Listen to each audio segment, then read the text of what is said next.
vemos ainda que, embora nossa esperança esteja assim no futuro, a experiência que nós temos dessa esperança é no agora. Nós vivemos essa experiência. Essa experiência está no nosso dia a dia. A experiência de esperar, né, de ter aquela certeza de que virá algo. A gente só está aguardando, que são as promessas do nosso Senhor. Nós vimos ainda que o nosso Deus é um Deus completamente envolvido. Ele não só vai dizer se a gente vai viver ou morrer, como também nós dependemos dele para fazer isto ou aquilo. Isso é um envolvimento muito grande no agora. E ainda nós vimos, ou foi feito um chamado, um apelo, para que se você não está na rocha, você venha para a rocha. Venha para Cristo. Não perca a oportunidade de ter o Senhor como a sua base eterna, que é inabalável. Então, esse seria o nosso estudo, um breve resumo da semana passada. Vou convidar vocês a orarmos juntos. Vamos nos dirigir ao Senhor, que é a rocha. Bondoso Deus, nós te louvamos por essa oportunidade que temos como igreja, como indivíduos, de nos reunir nessa terça-noite e voltarmos a nossa atenção, o nosso coração para a sua palavra e através do teu servo John Piper, refletir sobre verdades tão importantes, tão profundas e que marcam, Senhor, a nossa vida e a nossa eternidade. Que o Senhor nos abençoe, que nos dê máxima atenção nesse momento e um bom aproveitamento. Nos amando mutuamente nesse momento, em nome de Cristo. Amém. Hoje, o que nós vamos ver, então, sobre a rocha? Nós vamos aprender sobre a rocha, o que ela tem a nos dizer, o que a rocha, que é o Senhor Jesus Cristo, tem a nos dizer sobre esse momento que vivemos, sobre a pandemia. Então vamos lá, eu vou novamente compartilhar a tela com vocês. E aí seguimos, né, com a seguinte pergunta. Será que a Bíblia nos revela algo que seja relevante para essa pandemia? Será que Deus tem algo a nos dizer que seja realmente importante para dias tão diferentes, tão distantes dos dias que Deus se revelava aos profetas e eles registraram isso para nós? Certamente, né, nós podemos perceber que a Bíblia ela não fala sobre todas as coisas. A Bíblia ela relata aquilo que é importante para a alma, mas ela não fala sobre tudo. A Bíblia nem mesmo fala sobre vírus. Então, como nós podemos buscar na Bíblia alguma informação que seja relevante para uma situação que a gente vive assim, se nem sequer a Bíblia menciona um problema como esse? Por isso nós não podemos depender unicamente da Bíblia. Nós temos que olhar para pessoas que têm um estudo grande sobre a área, que dedicaram suas vidas a estudar essa área da saúde, essa área da biologia, e também aqueles especialistas sobre a alma que nos dizem como nós devemos viver, o que nós devemos fazer para sobreviver a essa pandemia. Nós temos que ouvir opiniões, nós temos que ouvir aqueles estudos, aquelas posições que passam na TV, que vêm em revista, que nos revelam como nós devemos agir. Será que é isso mesmo? Será que a Bíblia não tem realmente algo para nos revelar, para nos instruir, para nos nortear, para nos dar um norte sobre o que fazer, como viver em meio a uma situação como essa? É o que muitas pessoas acreditam. Vamos olhar para essa passagem muito conhecida de 1 de Pedro, capítulo 1, versículo 24, não precisa abrir na sua Bíblia, eu tenho aqui comigo no slide. Diz o seguinte: pois toda a humanidade é como a relva, e toda a sua glória como a flor da relva. Pergunto a vocês, especialmente as mulheres, e eu lembrei em especial da Rose, né? Rose, essas flores não são bonitinhas? Irmãs, a flor da relva não é bonitinha? A Bíblia não está dizendo aqui que é uma flor feia e por isso a nossa glória é feia, né? A glória da humanidade é feia. Não, é uma flor bonitinha até. A gente pode ver isso no slide. A questão é que toda a nossa glória é essa florzinha. É bonitinha? É, mas não passa disso. Por quê? Porque o versículo continua dizendo que a relva, ela murcha. E a sua flor é a primeira a cair. No entanto, mesmo que todo pensamento humano, mesmo que tudo que o homem pode construir seja simplesmente essa plantinha, essa relva, a palavra do Senhor permanece para sempre. Essa palavra de Deus, ela não muda. E ainda pensando nesse sentido, que a palavra do Senhor permanece para sempre, ainda nós vemos em João 10:35 que a Escritura não pode ser anulada. Nós vemos também no Salmo 19, versículo 9, que ela é verdadeira e justa, e que o conselho do Senhor dura para sempre. Salmo 33, versículo 11. E quanto ao Senhor dessa palavra, que nós temos versículos sobre a palavra, mas sobre esse Senhor, o que nós temos na Bíblia, o que o Senhor nos revela a respeito dele é que ele é maravilhoso em conselho e grande em sabedoria, segundo Isaías 28 e 29, e que seu entendimento não se pode medir, conforme nos diz o Salmo 145, versículo 5. Ainda nós vemos que em Romanos 11:35, uma passagem bastante conhecida por nós, onde Paulo exclama: ó profundidade da riqueza, da sabedoria e do conhecimento de Deus. Esse é o Deus da palavra. Esse é o Senhor da palavra. É um Deus que, além de ter uma palavra, aliás, a sua palavra é confiável porque ele mesmo, o Senhor dessa palavra, é confiável.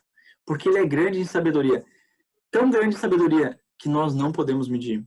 Uma profundidade tão imensa que nós não podemos sequer imaginar. Formular nas nossas mentes. Jesus nos conta ainda sobre aquele que ouve a palavra e não pratica. Esse é como aquele que construiu essa casa na areia. E qual foi o resultado? Após as ações da natureza, essa casa caiu. E grande foi a sua ruína. Por outro lado,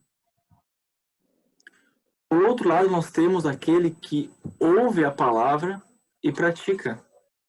Conforme Mateus 7, 24 a 25. E onde está a casa desse que faz isso? A casa ainda está lá. Ela permanece inabalável. Não porque ela é inabalável, mas porque ela está numa rocha inabalável. Com isso, nós podemos perceber que nos melhores ou nos piores momentos, a palavra de Deus pode nos trazer alegria e paz inabaláveis. Como diz Jeremias, o capítulo 15, versículo 16, as tuas palavras encheram meu coração de júbilo e de alegria. Se nós pensarmos em Jeremias, na minha opinião, é um profeta que enfrentou as piores desgraças. Ele foi testemunha das piores desgraças sobre o povo escolhido de Deus. A minha opinião é que é o profeta que mais sofreu. E muitas pessoas zombam dizendo que ele era o profeta chorão, mas se nós vivêssemos as situações que ele viveu, eu não sei se nós teríamos continuado até o fim como ele continuou. E, no entanto, ele diz que as palavras do Senhor encheram seu coração de júbilo e alegria. Se elas são capazes de encher o coração de júbilo e alegria de Jeremias, certamente são capazes de encher os nossos corações. Agora, convido vocês a pensar um momento difícil em que nós podemos vir a viver. Nós podemos vir a experimentar. Talvez esse momento seja, de fato, o momento mais difícil que a gente já enfrentou na vida. Talvez ainda vai ser. Mas o fato é que, mesmo em momentos assim, nós podemos ter uma fonte de alegria. Se nós soubermos o segredo de estar sempre alegre, mesmo entristecidos.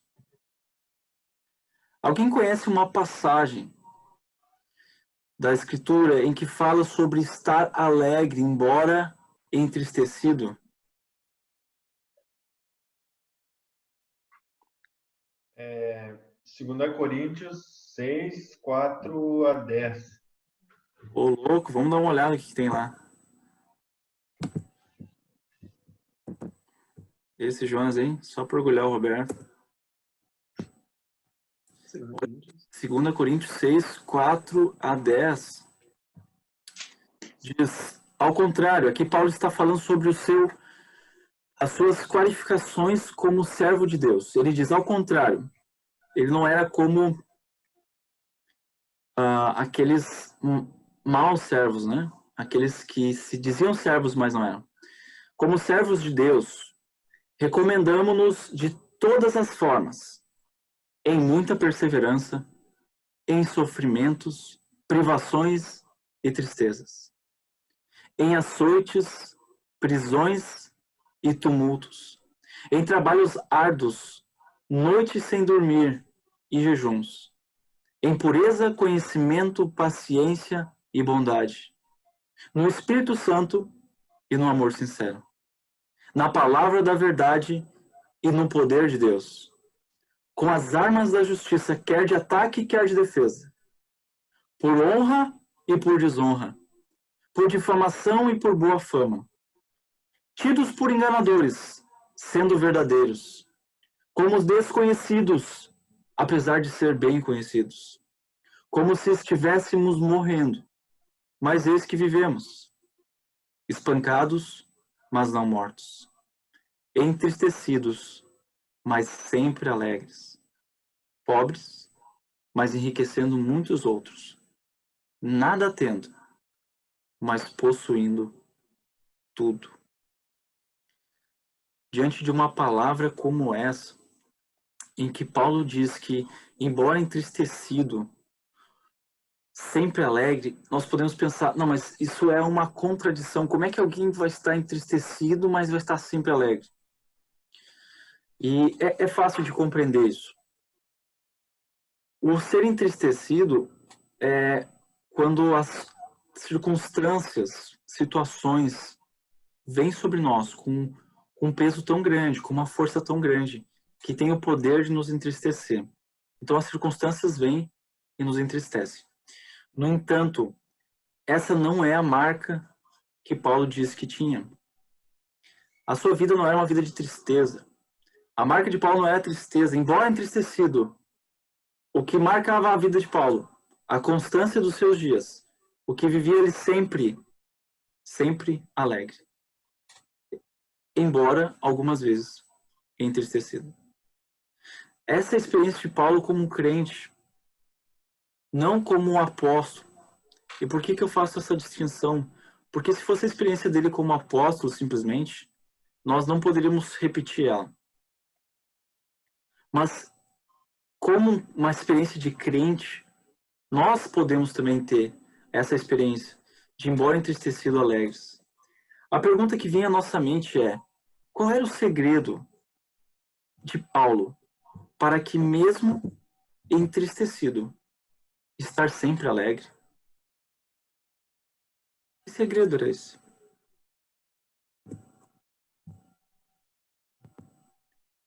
O segredo era saber que o Deus soberano era capaz de livrá-los do sofrimento.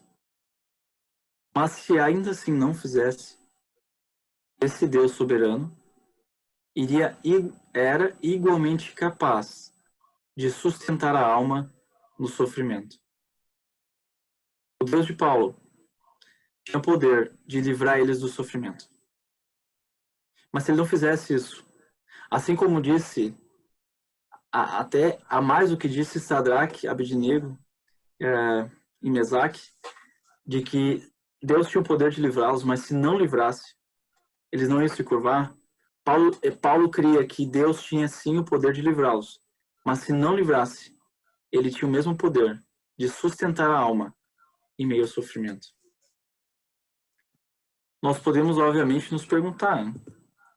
E como nós podemos, mesmo entristecidos, estar sempre alegres em meio ao coronavírus? Certamente nós já recebemos e vamos receber notícias tristes nesse momento de quarentena.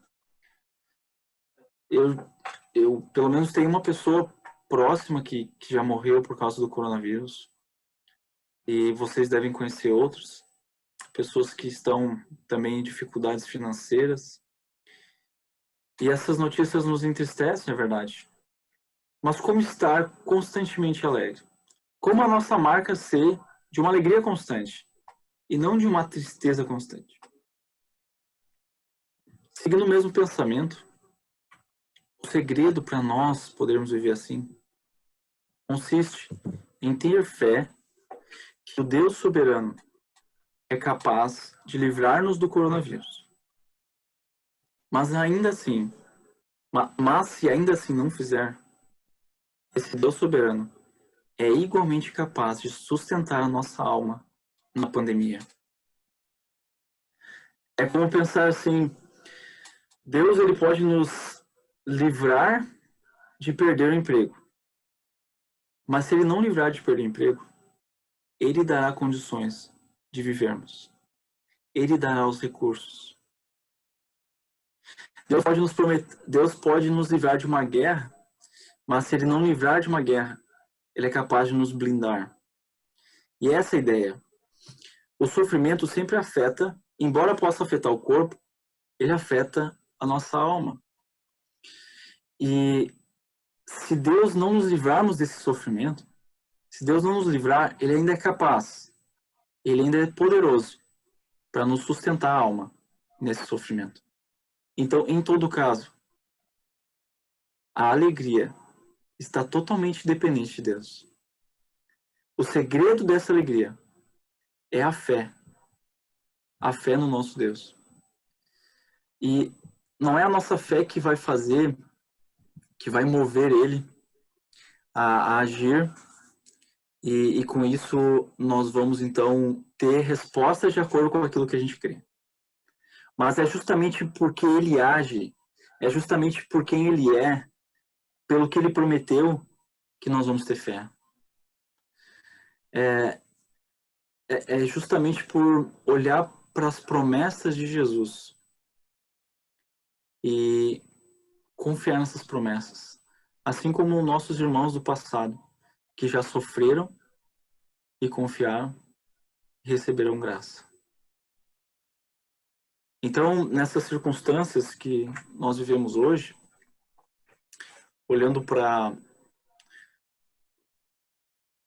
o sofrimento que a gente tem o medo sempre, né, de passar durante essa pandemia, nós precisamos lembrar que o exercício maior nosso deve ser nesse momento da nossa fé. Agora, surge uma pergunta para nós. E a pergunta é a seguinte: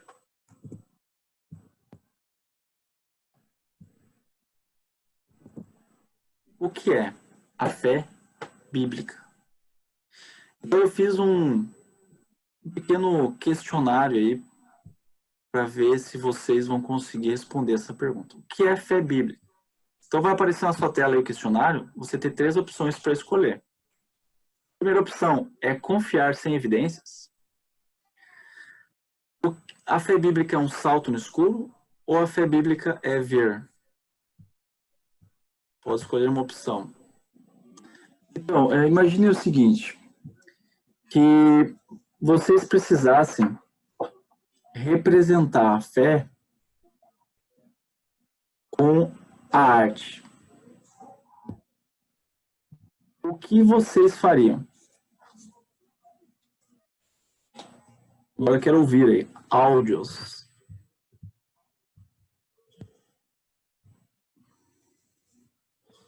Áudios ao vivo.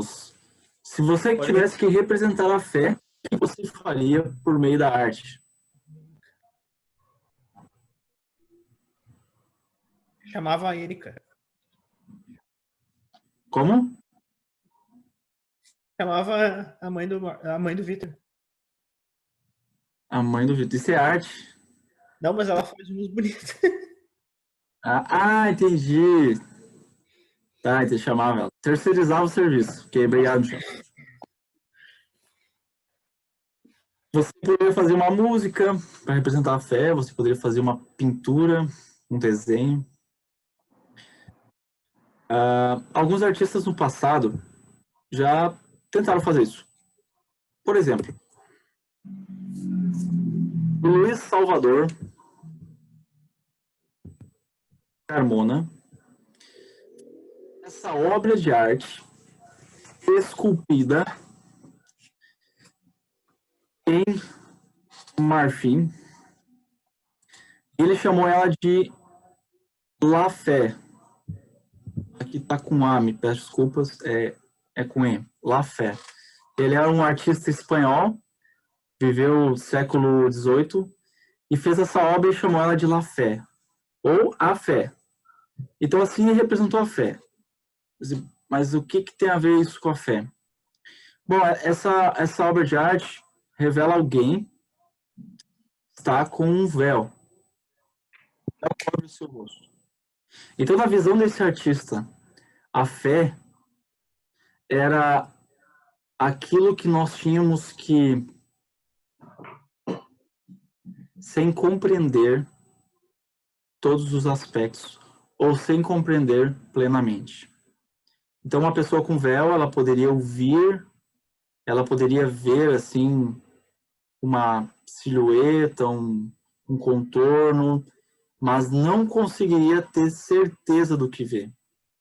Essa seria a pessoa com o véu.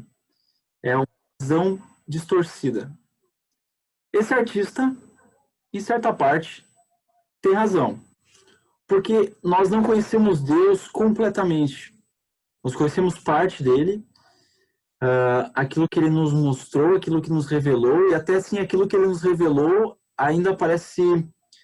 Algumas coisas parecem distantes da gente compreender plenamente.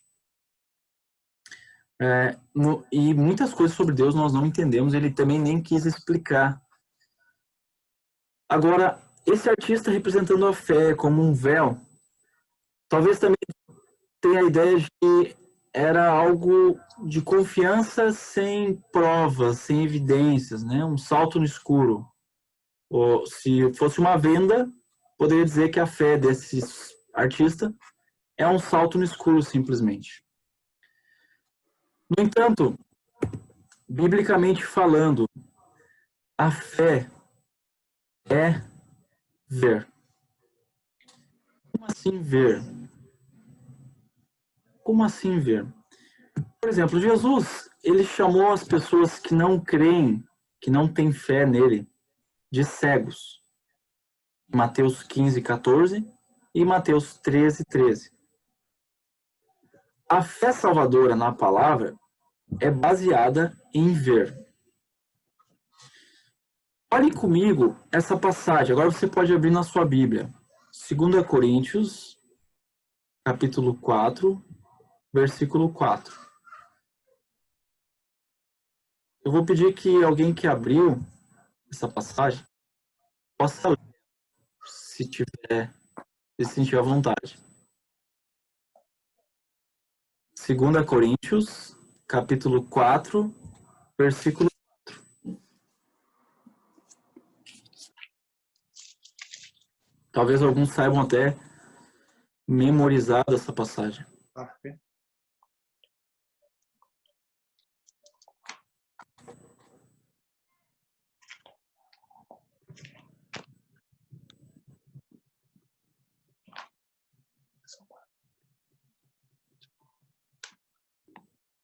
Segunda Coríntios 4:4. Por favor, Laura. O Deus dessa era cegou o entendimento dos descrentes para que não vejam a luz do Evangelho, da glória de Cristo, que é a imagem de Deus. Obrigado, Laura.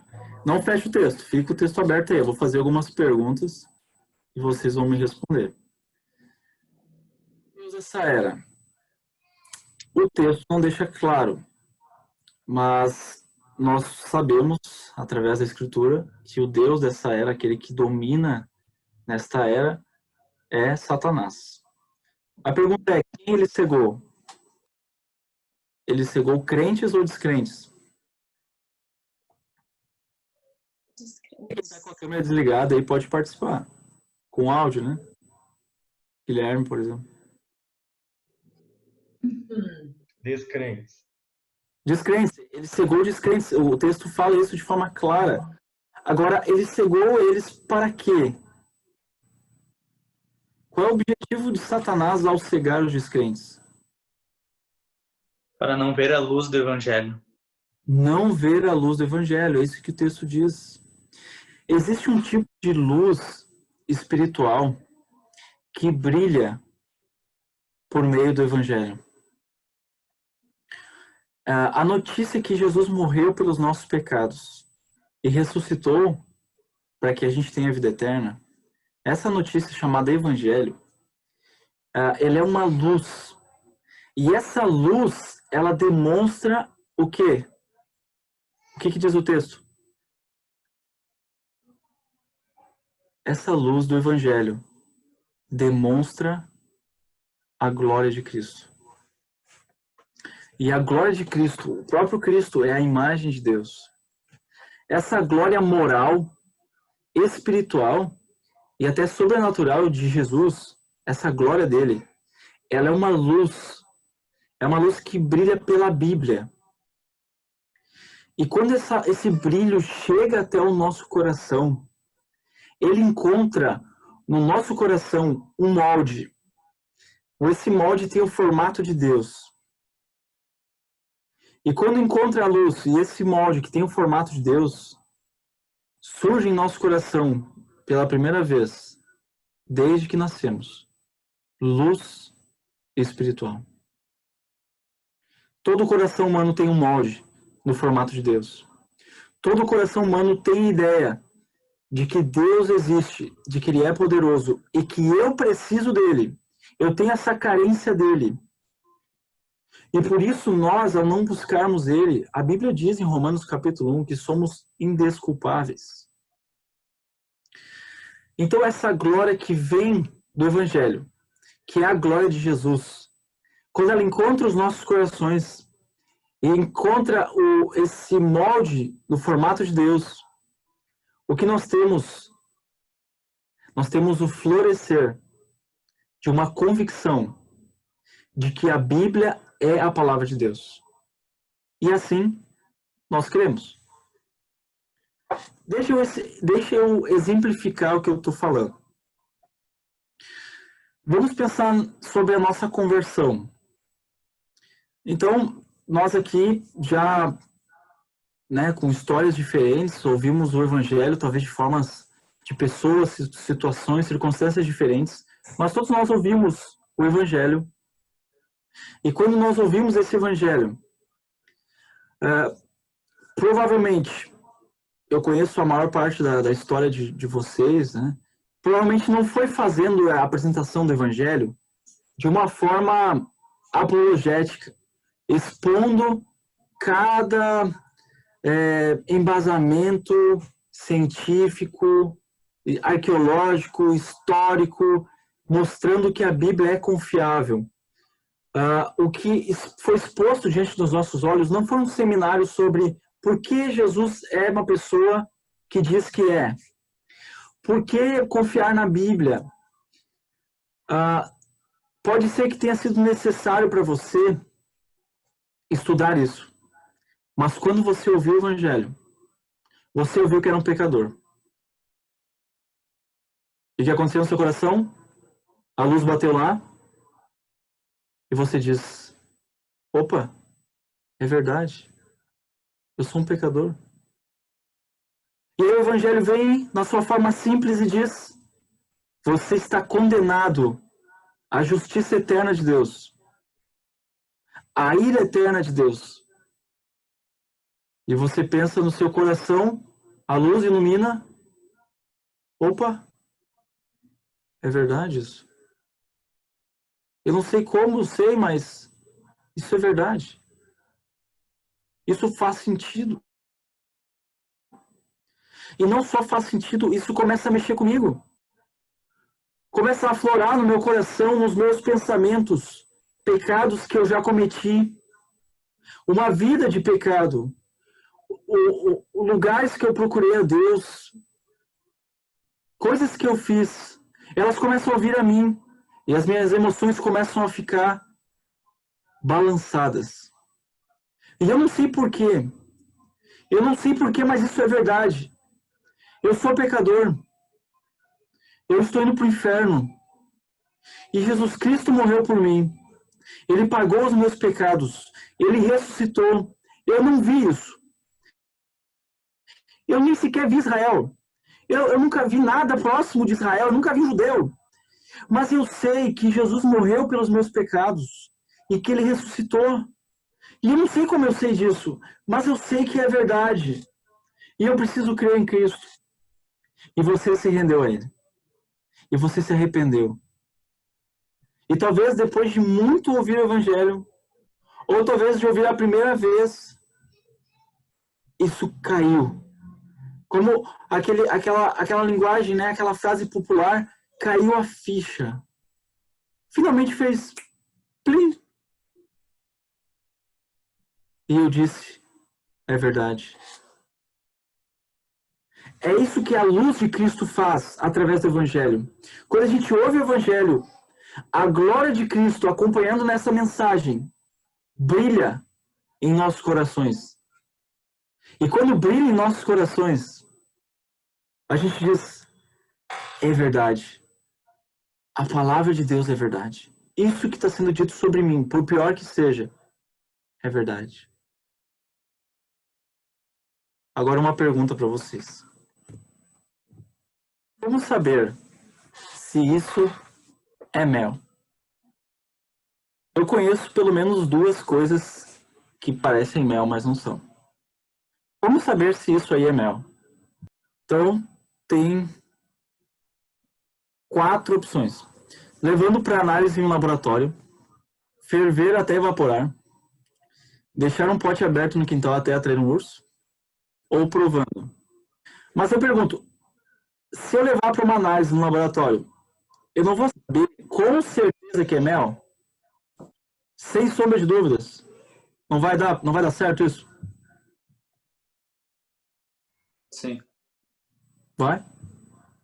Vai dar certo? Então, também é uma opção.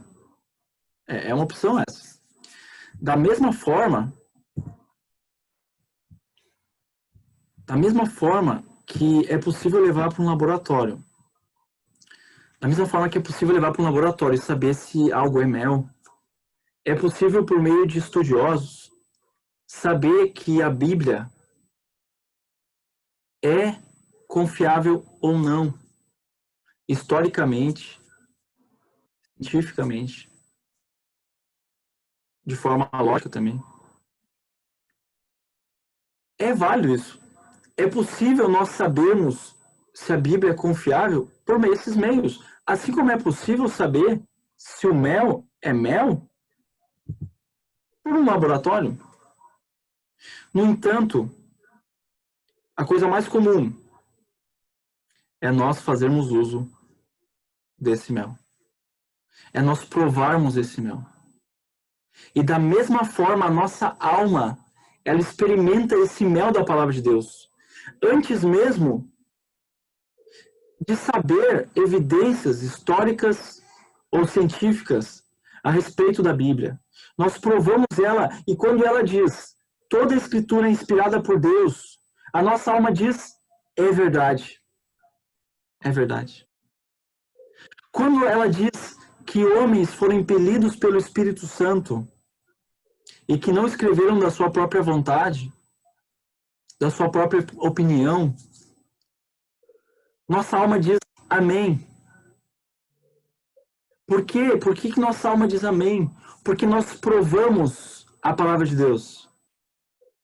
E a glória de Jesus se revelou a nós. E quando nós provamos essa palavra, nós dissemos, como o salmista, quão doces são as tuas palavras ao meu paladar, mais que o mel à minha boca. Salmo 19, 103. E ainda, depois de provar a palavra de Deus, o salmista convida. Ele diz, provem vocês também, e vejam que o Senhor é bom.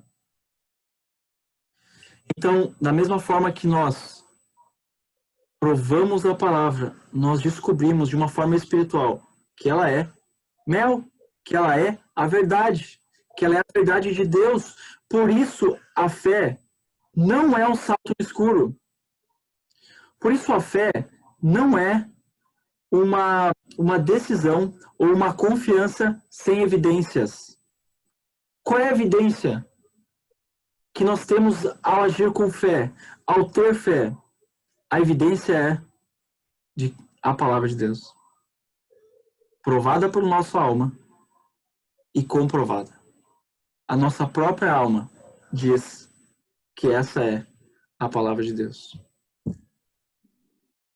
Ainda olhando para a palavra, nós vemos o Salmo 34, versículo 8, todas as palavras são verdadeiras. Será que ele sequer fez um curso de teologia?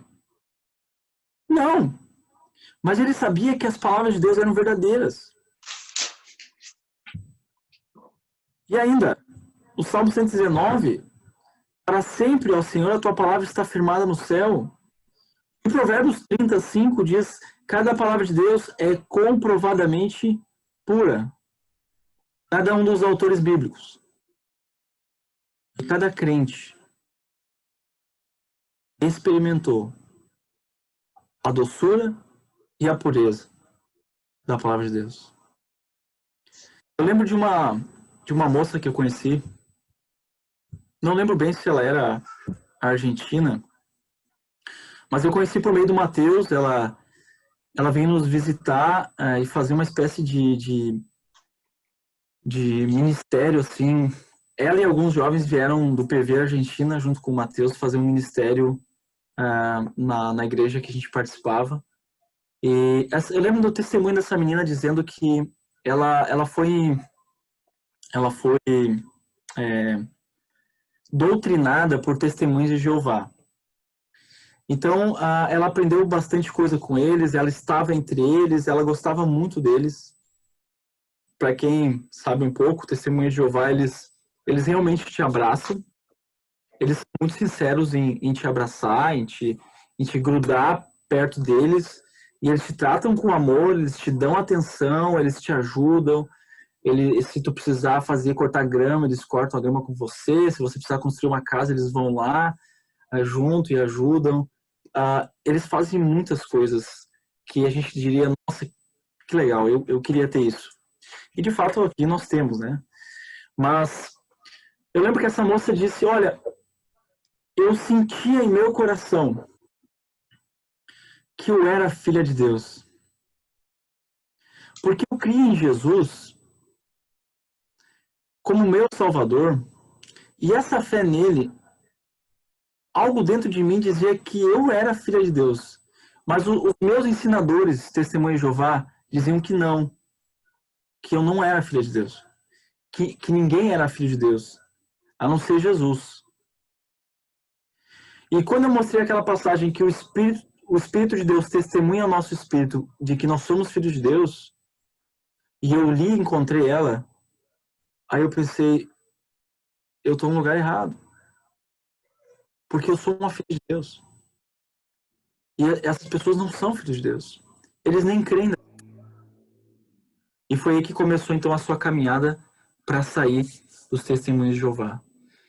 Mas foi muito marcante para mim porque uma pessoa dentro de uma seita, nós pensamos que é uma pessoa impossível de alcançar.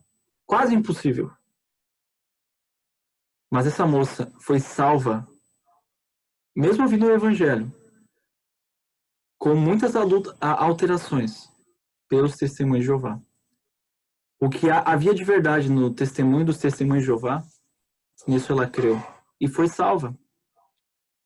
Então, por isso que John Piper diz, e eu concordo plenamente com ele, de que nós experimentamos a palavra de Deus. E ela é quem confirma no nosso coração que a palavra é de Deus, de fato.